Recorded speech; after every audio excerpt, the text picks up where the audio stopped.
É isso aí, Headbangers! Reinaldo Sacred Steel na área, chegando mais uma vez aqui pelo canal com mais uma nova edição do programa Steel Underground Live. Salve, Gabi! Seja muito bem-vinda aí, fazia tempo que você não aparecia por aqui. Salve, salve, Rei! Muito obrigada por me ter de novo aqui. Salve todo mundo aí que está assistindo. Nossa, e hoje, né, como vocês já devem estar sabendo aí, através das redes sociais, teremos a participação do Tony aí, mais conhecido, né, como Demolition Man, da banda Venom Inc. E hoje a Gabi vai ter aí, ó, a honra de estar batendo um papo com ele, falando aí sobre a história do Venom Inc, resgatando histórias do passado e falando também dos 40 anos aí que o álbum Black Metal do Venom está completando. Então, Gabi, é com você, ótima entrevista aí, a gente se vê só no final agora, beleza? Valeu! Deixa eu chamar o Tony aqui. Welcome! Oi! Oi! Hi, Tony! Tudo bem? Boa noite! Nice to see Boa you. noite. Nice to see you. Likewise. Thanks for joining us. Thank you for having me from a very cold London in the UK to a very warm Sao Paulo, I hear. Yes, indeed. Tony, it's a pleasure to talk to you. I'd like to start by talking about the past a little bit. And as a heavy metal lover, it is impossible not to mention the new wave scene, as you were there. And we would like to hear a bit from you about the background of the movement, what from your perspective framed it, and especially the Newcastle scene. Is there any story that you can tell us? Many stories, many stories. We probably need to do a show over a week or maybe a month to get all the stories. But yeah, I mean, you know, it's quite amazing to see how the music has developed in all of this time across the planet. You know, all over Brazil, of course. Superb bands coming out, of course, the Sepulturas and Torture Squad. Now you have, you know, Nervosa and Crypta, of course, Nervo Chaos, Sextra. I mean, just the list goes on. Just some wonderful, wonderful bands. Troops of Doom, which we're playing a festival with, which is going to be amazing. But you know, wherever I go on the planet, I'm amazed by the inspiration that all came from those late 70s, early 80s, you know, from Motorhead and Iron Maiden and particularly in Newcastle, you know, Raven, Venom, of course, and the whole thrash movement that came from there, and then the black metal genre, which came later, and you know, in Scandinavia, and just the whole movement of underground and bands and young artists who do it for themselves, to see across the genres, in all of the genres, death metal, female, killer guitarist, killer vocalist, you know, and all equal, which is something it's quite amazing. It didn't happen so much, you know, the female artists tend to be more pop-oriented, pop rock, you know, Pat Benatar, Lita Ford type of thing. And now, you know, with the Arch Enemies and on it goes, you just have these incredible female artists in all kinds of areas. And I think that for us, we were just some young guys which, you know, came out of punk rock, and we wanted to play it too. And before all of the punk rock movement and all of that kind of thing, in the mid-70s, you know, they were all stadium bands, you know, the Eagles, Toto, Kiss. It was this huge thing, Led Zeppelins, you know, Blue Oyster Cult, all kind of bands that you could dream of being in, but nobody knew how to do it. And then with punk rock, you know, the launch of the Sex Pistols and the whole movement after that, I went to see so many bands, you know, became friends with quite a lot, you know, but seeing Clash and Stiff Little Fingers and the Roots and the UK Subs and the Damned, you know, and you just saw these people playing and thought, wow, I can express myself too. It seemed to make being on stage possible, you know, whereas, you know, the bigger bands, Foreigner, you know, I didn't know how that worked, but I did know how, you know, to see the rich kids, I didn't know how that worked, because I could stand and talk to the guys, and then they'd get on stage, and then they'd play, and then they'd come off again. So I realized it was possible, and I think that inspired a lot of us to want to play. And then, of course, there was this new wave of British heavy metal movement, which kind of came out of the punk. I guess Motorhead crossed it over. And then you had the Saxons and the Angel Witches and Iron Maidens and Girls' School. And yeah, it just came alive. So it was a wonderful time to be a teenager and a young adult just through that whole period, you know, and to you know, to be the age we are now and to look back and still see it as incredible as it is. You know, we come to Brazil next month, and not only are we playing to fans who were not born when Pire of Evil came out, they weren't born when Welcome to Hell came out. They, you know, some of them were, you know, have only just kind of matured when Venom Inc did the RV album. So that's incredible to have that kind of connection, and that's the beauty thing of our music, you know, of metal in particular, underground metal. You know, it's like a fraternity, it's like a community across the planet. We don't have language barriers, we don't have religious barriers, we don't have political barriers, we just have our music, and we don't recognize gender, we don't recognize, you know, colors of skins. We just all love our music, and we're one community, and that's something I'm really proud of in our team. And we're non-specific.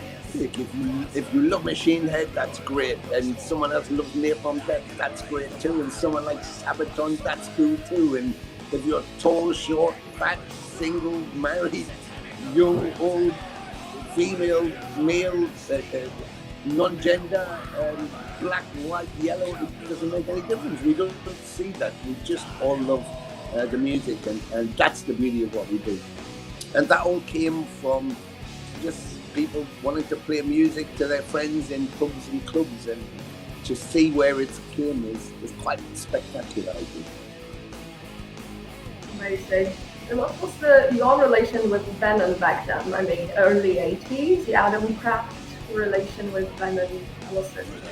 Yeah, well, we all came out of the same town, and you know, Mantis was going out with a girlfriend who lived literally across the road from me.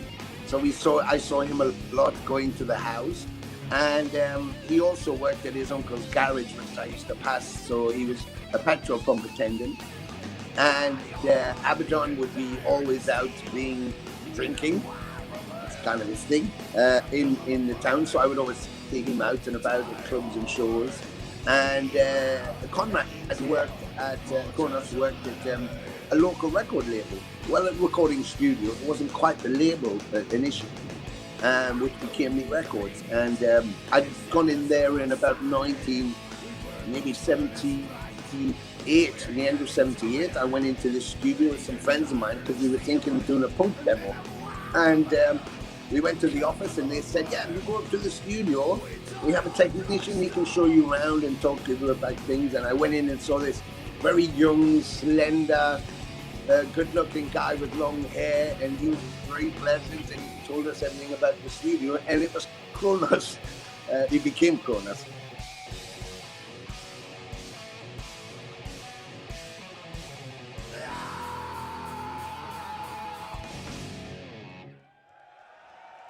And I didn't realize when they formed their band, I had my Atomkraft thing, we were playing the things, and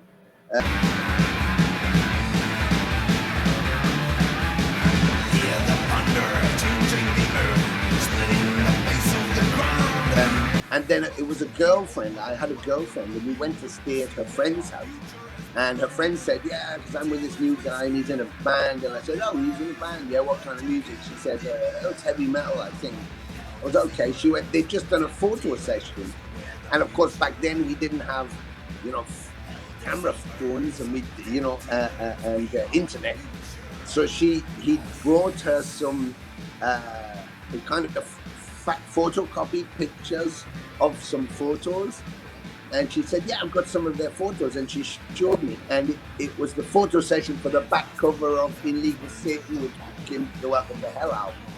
And I looked straight away and I went, oh shit, I know those guys, because that guy works in the studio, and that guy goes to his girlfriend's across the road, and I jam with a young girl, and that guy.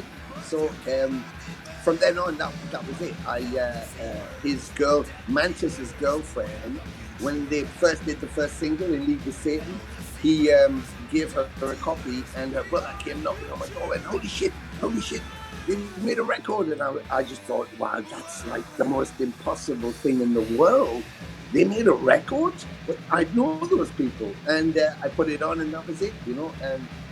And so I'd always had an association with them. And then, of course, when I returned back from Canada, 83, 84, I did a demo for Neat Records, and we got signed, and then we were label mates too. So, and you know, they're kind of a chaotic set of individuals, you know, and so they find it hard to get along most of the time. But fundamentally, everybody was just friends together. And I think the success came very quickly, and bad managing and money, and, you know, and that kind of spoiled a few things. But, you know, I'm proud to say that Jeff Mantis has been, you know, kind of my best friend, brother, ever since then, you know. And even Abaddon, you know, we've had our problems, but they're all related about band politics. And even Conrad, you know, Kronos, you know, he says all kinds of stuff, but, you know, we've never been in the same room with each other and not liked each other, you know. I guess it's different when you walk out and close the door, but not face to face, you know. So I guess we're all still friends. We're just grumpy friends, you know, but yeah, wonderful. So now cut to 87, 89. 87, yeah. It had Calm Before the Storm, which came across as a style crisis, so to say, for Venom. The album was and is highly criticized. What can you tell us about this transition? It escalated to a point that you got in the band, and Primeval was released in 89. And, yeah, I mean... what was the plan for you? All right. Well, Mantis left after Possessed. He wasn't quite happy with the way things were going, and he, you know, he likes a quiet life, so he felt it was time to go, and he wanted to do something solo. So Jeff Mantis left Venom, and he did a solo thing, and I did some stuff with him for his solo thing. I shot the videos and helped out a little bit with him, and then. Yes, we went on tour, and Venom got two guitarists in, one a local guy, and Jimmy Clare, and Mike Hickey, who was now guitar tech for Joe Bonamassa. Amazing guitarist, but there was a kind of different feel.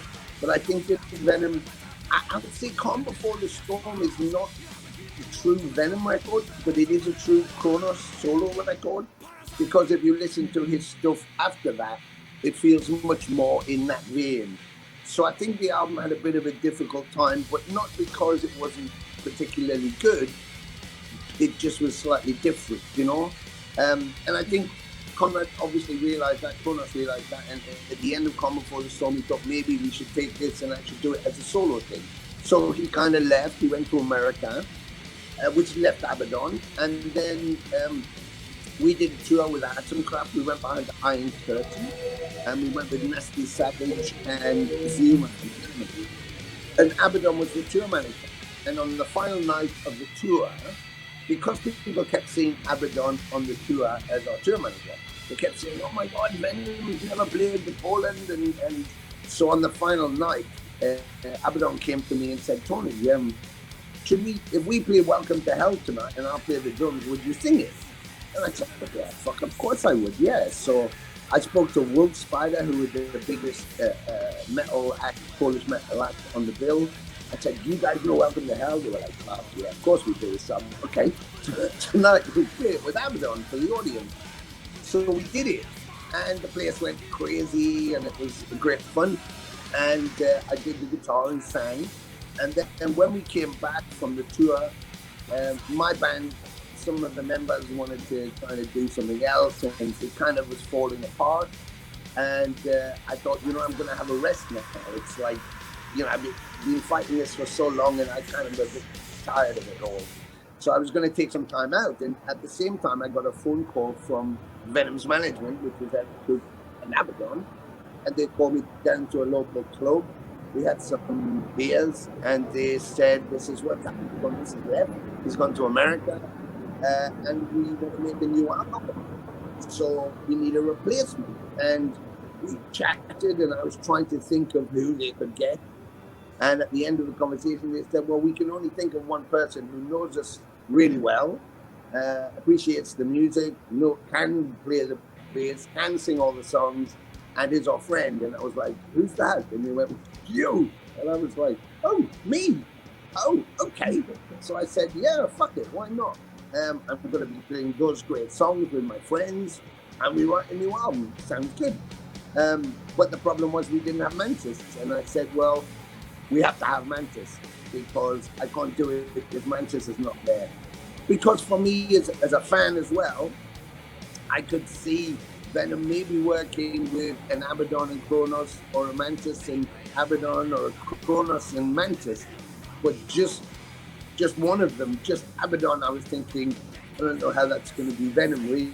It needs to have one of you, or two of you putting the thing into it. So they said, would you talk to Jeff? So I went and spoke to Mantis, and he said, are you serious? Are you going to do it? I said, well, I will if you come back, but if you don't come back, I don't think I want to. So he said, well, I'll do it if you do. I said, okay. So that was it. I set about writing Pire of Evil, and I think by the time we got into the first rehearsal, I had Parasite, Black, Another Piece, Carnivorous all written. And yeah, it just seemed to be perfect, So it was a good move. It was a good move. And for me, not only writing such a really great album with some friends and having fun, but then I got to go out and play the songs live. But also I get to play, Bloodlust and Black Metal and Witching Hour and Cancer's Battery, Don't Burn the Witch. So amazing.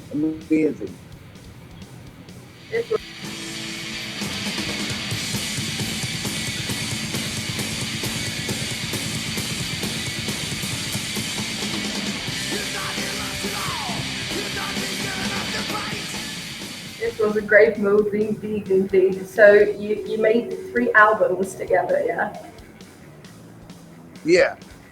We actually did, because we did Pire of Evil, and then we did an EP, which was called Tear Your Soul Apart, because we had 2 songs left from the recording session. So we had Civilized and a one called The Ark. And so we were going to put them out as a single, but we did a live 90 video, which for whatever reason had no pyrotechnics, nothing like Hammersmith, but people just went crazy. They loved it. For some reason, I guess they hadn't seen Venom in a club situation. And I'm from the clubs, I'm a punk. So for me, it's like, I like it in the club.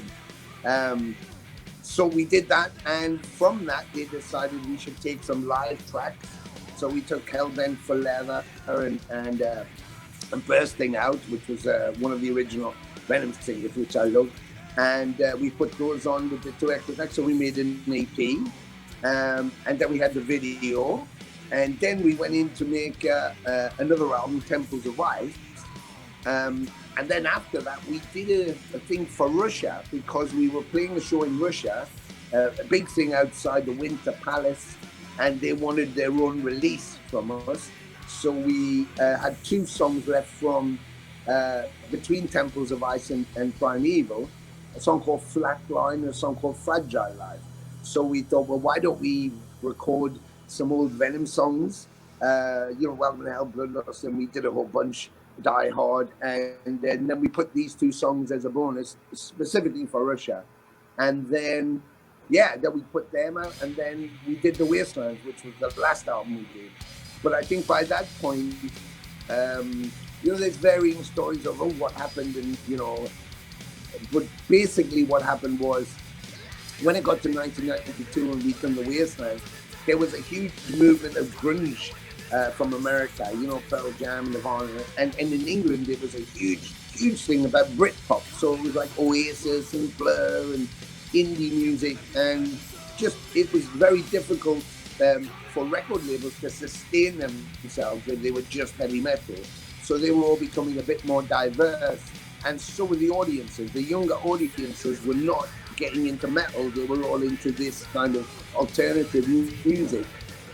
And I just thought, you know, we don't need to flog a dead horse. Venom has an amazing catalogue of songs which spans 1980 to where we are, 1992.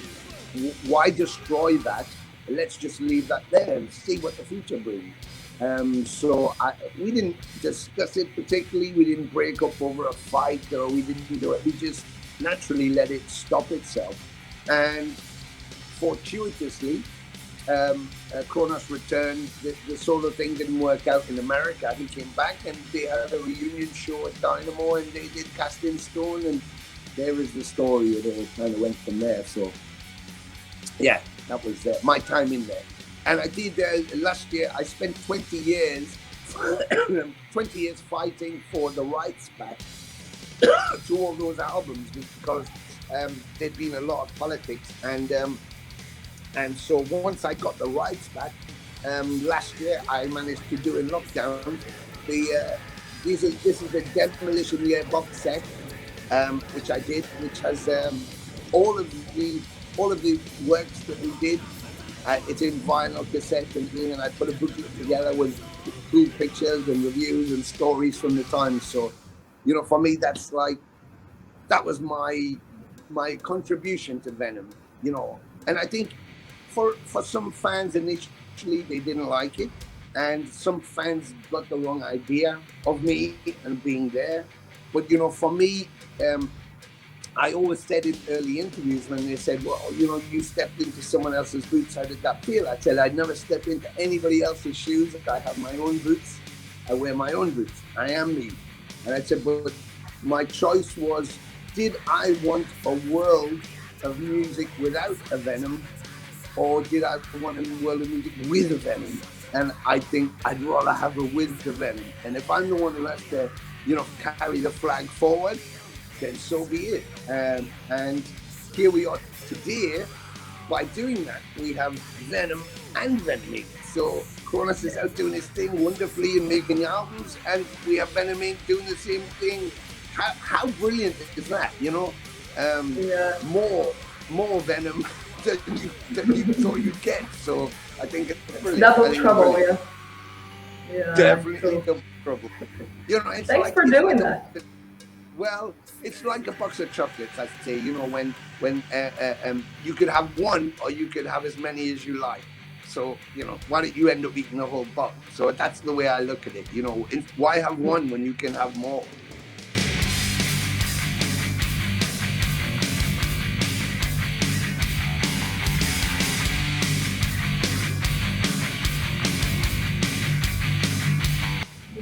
Perfect.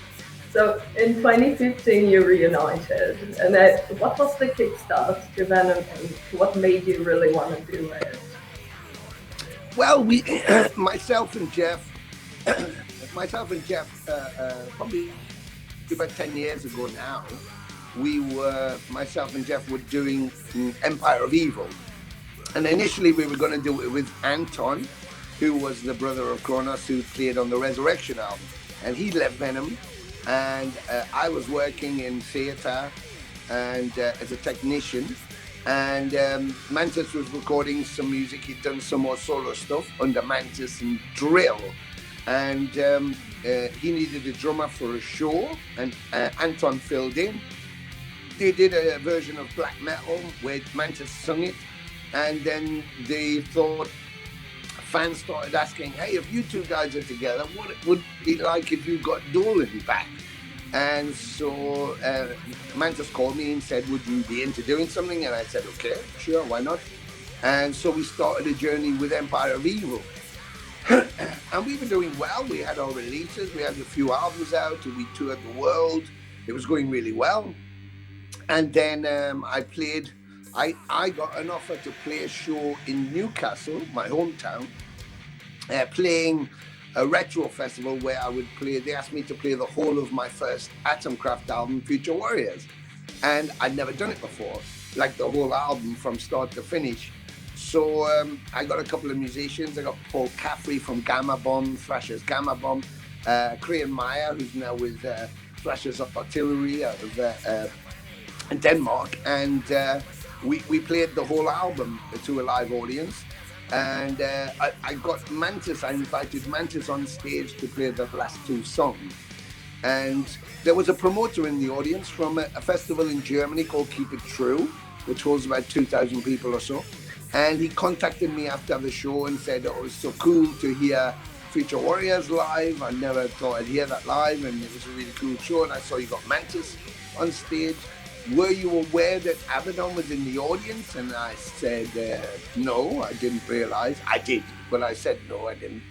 And then he said, I was just thinking for my festival, if I booked you to play as Empire of Evil and Abaddon was there, what's the chances he might jump up with you guys and play a few Venom classics just for the audience? It's a retro audience and it would be a nice surprise. And my initial reaction was it would never happen because those two, there'd be no way to get them together. But he convinced me. He said, listen, there's only one person who could do this, and that's you.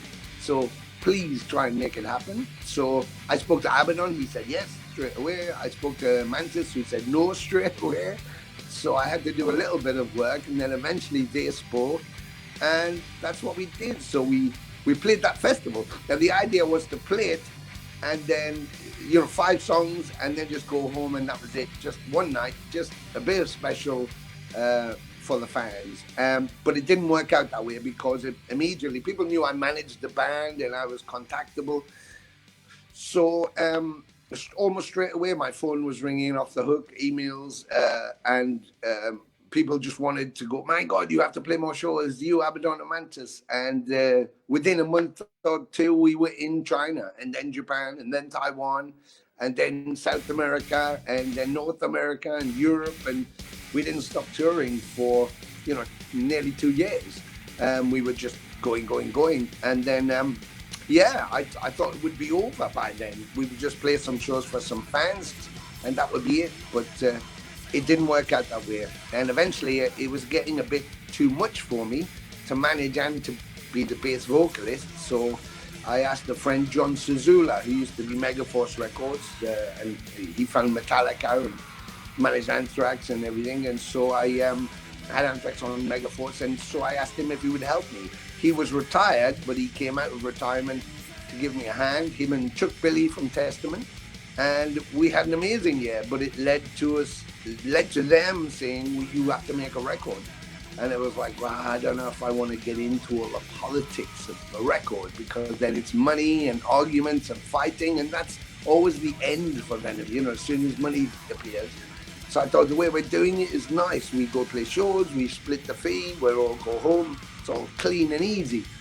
But anyway, he convinced me that, okay, we'll make a record. I said, there's only one label I want to target, and that's Nuclear Blast. So we sent them 3 songs, and almost the same week they got straight back and said, right, brilliant, we want to do the deal. And that was it. We were making our first album together after, 20 years or something, but which was amazing. It was amazing. And the result was obvious. So, I hope everybody liked that.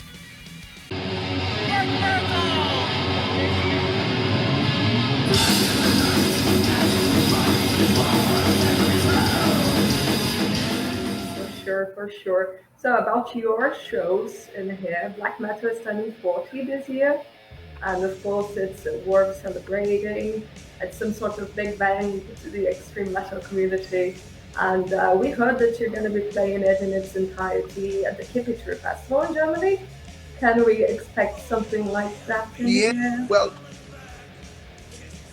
you never know. You never know. I mean, the thing is, I want to be able to play as much to the audiences as we can and give them a full set. So Playing the black metal album in full is kind of a specific thing, and this is it's a special for later on in the year. So, but never say never.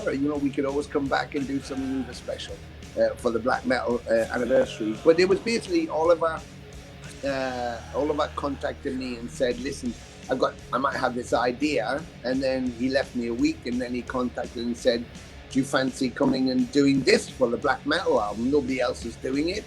And I said, yeah, that could be cool, but we'd have to make it a huge show. So, we should do like a 1980s type of show. Let's have lights and loads of cabs, smash guitars, just craziness.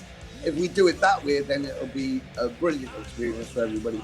And so then he was like, yep, absolutely. So then I spoke to Mantis, said, "You fancy doing this?" And he jumped on it straight away because, Venom Inc began to keep it true.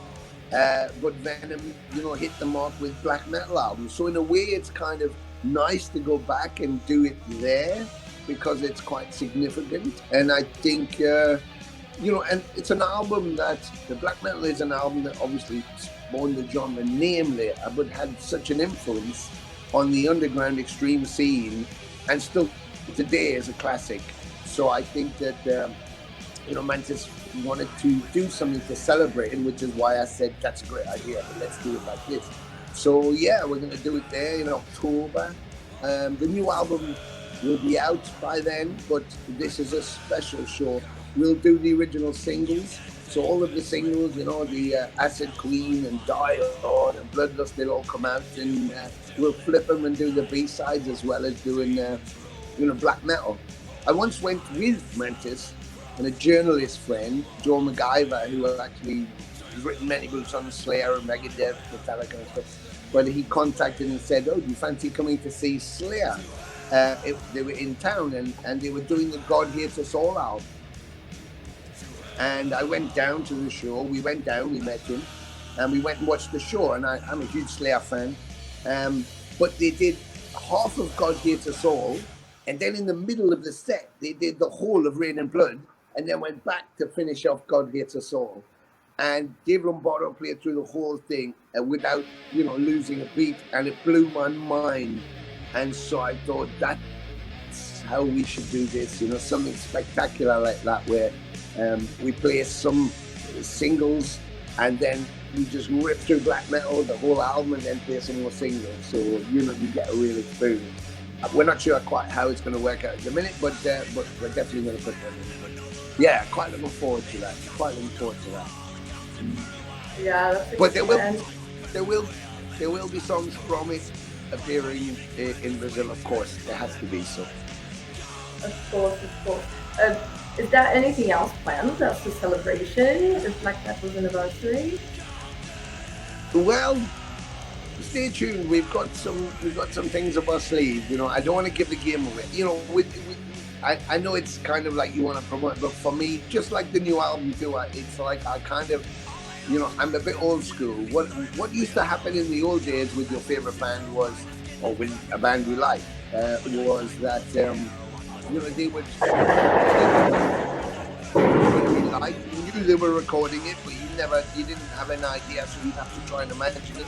And then they would release a single, a 7-inch single, which you'd buy, but then you didn't know if that was the rest of it, what was the rest of the album was going to be like. And then once they toured, they would release the album. So there was a level of anticipation and excitement, a bit kind of like Christmas. So I kind of like to keep it like that. I want the fans to participate, but also to be really excited by the time it drops. So I like that. Give surprises. I don't want. It's like partner or your mom or whoever wrap your Christmas presents and then stick them in a bag for you to give to you. You want to get the bag with them in so you can open them and be excited. And then you have to wait to do that. So that's kind of what I'm like. It's like, yeah, there's loads of cool things going to happen and we're just going to take our time to reveal them as we go along. So there will be something quite special for you in Brazil too. So that's all I'm going to say for now. But yeah, it's going to be fun.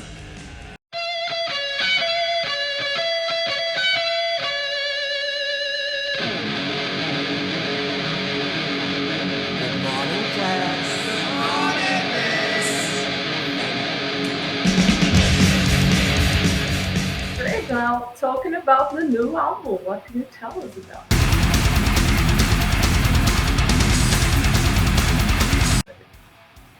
Well, at the moment, very little. We have a schedule. I worked the schedule out with Nuclear Blast, which will begin next month. And we're nearly out of this month, so very soon now. We had some delays, you know, because of the pandemic and because pressing the records, you know, there was queues for so long just to press records and press CDs. So because everywhere was shut down so that was very difficult for everybody. But we actually recorded the album pretty quick, over a few months, once we'd finished all the writing. And it's kind of, we have six of the songs on the album are mine, and 6 are Mantis compositions that we kind of worked on each other's stuff. We did it all as analog as we could, which meaning not just digitally, but you know, he actually played them and recorded the recordings, and then Mantis produced again because he did such a phenomenal job on RVA. It was like we might as well go with the person who knows what we should sound like, right? So, but we were in 3 different locations. I'm based in London, Mantis is in Portugal, in Tomar, so not far from Lisboa, and Mr. Kling is in Tampa Bay, Florida. So, but fortunately, we all have access to our own studio setup, so that's how we did it. And then once we had all our recordings, we sent files and we built it that way. But it feels very organic. It feels rabid. It feels fresh. It doesn't feel like Old Man or, you know, tribute act or, you know, one of these. It sounds like a band. And from our point of view, we think it's better than RVA. Yeah, it's simplified in its idea. It has some, you know, big old chunky songs on there. It has some speed that we've never gone to that limit before. But with Mr. Kling and his vibrance, and of course he's younger, he's like pummeling. I mean, his drumming on the whole album is incredible. So yeah, we're quite excited about the whole product. And you know, for myself and Mantis, it's like, you know, we never try and outdo someone else. We don't compare ourselves to anybody else. But what we do is we always try and be better people than we were the last time. So if RVA was good, we want this to be better. So we want to improve on ourselves. So each show becomes better because we try and improve from the last show. So I think that's the challenge we always set ourselves. So, and we feel we came to a point where we selected 12 songs for this album. We had 24, maybe 30 if I had the other ones I had sitting around. And we picked the best, maybe not the best 12 out of what we had, but the best suited 12 for the first release, because they're kind of two gonna kind of be joined in a way. So this was the first set of songs which just sat so perfectly together. So yeah, it's really cool, and it will be out later in the year because, like I say, we've got this kind of plan to keep everybody getting juiced up. I know everybody wants to hear it now and wants us to put it out now, and kind of we do too. But I don't want Christmas tomorrow. I want to wait till the 25th, and I want to be excited by it. So that's kind of what I've done. Well, looking forward to it. Well, yeah. Now talking about Atomkraft and Pire of Evil, are you working on something? What are the future plans for it? Well, with Empire of Evil, we had written and recorded all the drums with Francesco La Rosa, who's an Italian drummer who was with Extrema, but I think he's now with Ultraviolence. And we had him in the band in Empire, and we had recorded an album we were going to call Unleashed, and some of the tracks were, you know, they're still there. So we were talking, myself and Mantis, about completing that. When we have some more downtime, we might as well finish that as well. And as far as the Atomkraft thing, I've got the drummer now, and I've got the 2 guitarists, and I've got some shows lining up. So they're all pushing me to get the final pieces done, because I kind of have been writing for Atomkraft on the side all the time, and I just haven't got into that final run to go, let's do the album. But the re-releases, I think Dissonance licensed the Atomkraft material that got re-released, and particularly in Brazil, the stuff was received really well and liked, and in Chile and in Central America, so and Peru. So I figured, well, if the shows are going to be there, maybe I should do something new. So yeah, stand by for that. I think I've got all the songs now, all the tracks now, and the drums. We've just begun the drumming work. So yeah, that's going to be coming soon. So yeah, it's kind of nice, you know, just to be changing heads and just be playing music, really, you know. And it's what I love. And you know, I could be standing on stage in, you know, at Tokyo or Osaka or Berlin or Moscow or Sao Paulo or Belo Horizonte, or, you know, and playing with any one of those bands, any one of those music, and still be loving my job. So yeah, so the more the merrier, you know. Let's keep pouring the sugar on it and see if we can have some fun with it. So yeah, hopefully over the next certainly next year we should finish off the Empire album. The newest one we didn't get to finish because of Venom Inc. And the Atomkraft thing is happening now, so see what happens there. Very excited about it. Tony, I am beyond honored to be talking to you. Thank you so much. And well, Gabby, I think that's it.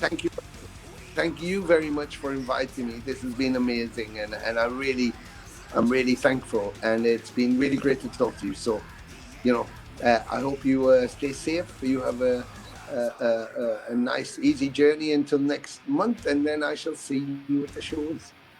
We wait for you with more fireworks and metal. See you soon. Perfect. Yeah. Bye, man. Thank you so much. Right. Ciao. See you everywhere. Ciao. Ciao. Massa demais, hein, Gabi? Oh, que honra, cara. Que honra e que amor de pessoa. É bacana demais, fala bem pra caramba. E também ele é fã de metal, deu pra perceber aí, e gosta de falar. Cara. Então, eu tava vendo aqui uma coisa que eu vi de última hora. E ele até comentou, né? Que ele, depois que ele saiu do Venom, ele virou ator. Você sabia disso? Isso eu não sabia, não. Aí eu acho que o pessoal de casa também não sabia disso aí, hein?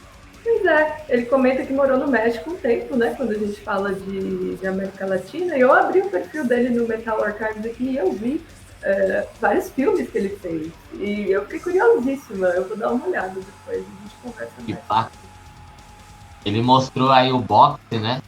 Da trajetória dele no Venom. Esse box já esgotou, meu. Nas primeiras semanas já esgotou. Demolition Years. Eu gosto muito desses 3 álbuns. O Primeval pra mim é incrível. Fechou, Gabi. Até a próxima. Valeu. Bye.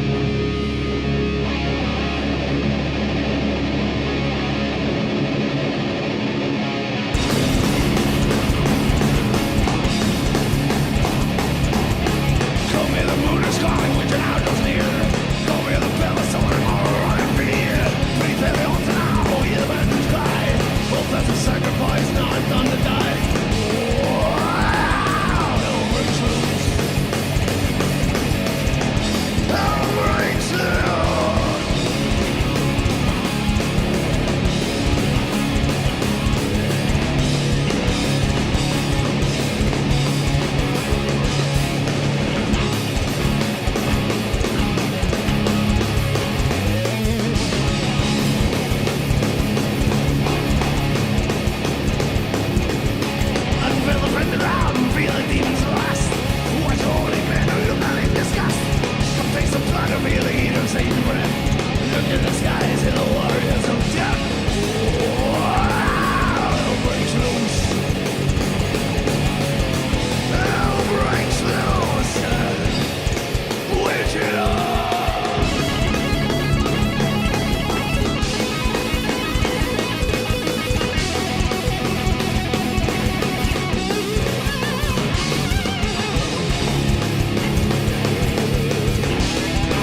Thank you so fucking much. Enjoy the rest of your day. See you again soon.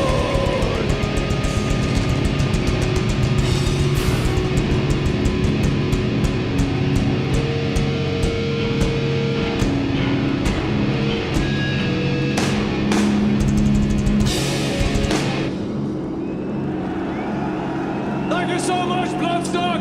You've been amazing. Enjoy the rest of the festival, my friends. Thank you so much.